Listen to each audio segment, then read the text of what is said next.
This is an example shot from the Video Encyclopedia of Pool Shots, a 5-DVD series covering over 750 shots in 50 different categories. This example is from Disc 5, which covers all of the topics shown here.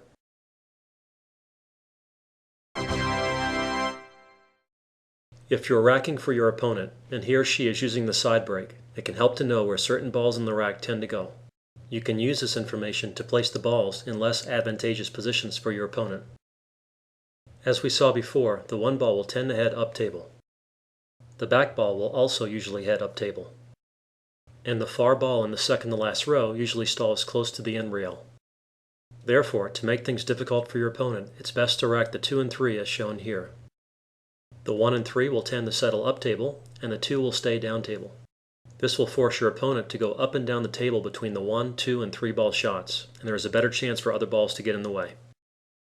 Now, there is always a little randomness in the break, and you never know what balls will hit others, but these particular trends are fairly reliable.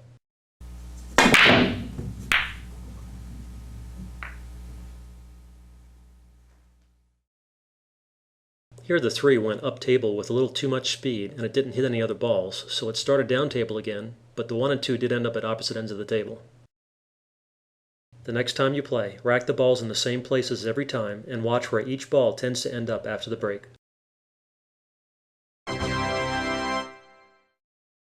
Now, if you're racking for yourself, you want to place the balls in positions that give you the best chance of running out if you pocket a ball in the break. You definitely want the 2 ball in back, so it will tend to go up table with the 1. Placing the 3 in the second row and the 4 on the wing on the far side will also increase the chances for these balls to head up table. Having balls 1 through 4 at the head side of the table gives us a good chance to pocket the 4-ball sequence after the break. Placing the 7 and 8 in the second row and wing on the near side increases the chances for these balls to stay down table with the 9 for a good final sequence. Well, let's see how well these predictions work with an example rack.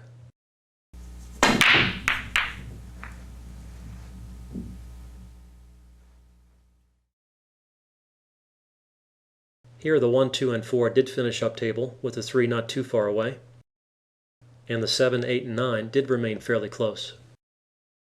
Again, there will always be some randomness with the break, but these general trends will usually apply with a tight rack. When the rack is fairly tight and consistent, a good alternative break is the soft break. With a consistent hit on the 1 ball, it can be made in the opposite side pocket fairly reliably. If the 1 ball misses the pocket long, you need to hit it a little bit thinner. And if it misses the pocket short, you need to hit it a little bit more fully. Once you find the right speed and cut angle, you should be able to pocket the 1 ball fairly easily with a consistent rack.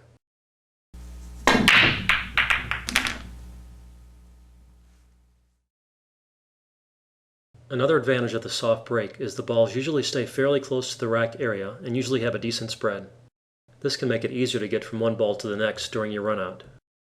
Also, if the 2 ball is placed here in the rack, it's fairly easy to get a shot after the break since the 2 will tend to stall fairly close to the rail and corner pocket.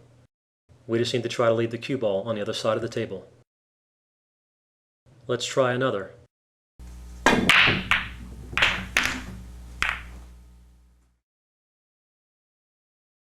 Again, we've pocketed the 1 and we have a shot at the 2 ball, even though it moved a little bit more than normal. For more information on the entire series, visit dr-dave-billiards.com. There you can view video highlights and complete list of shots from all 5 discs.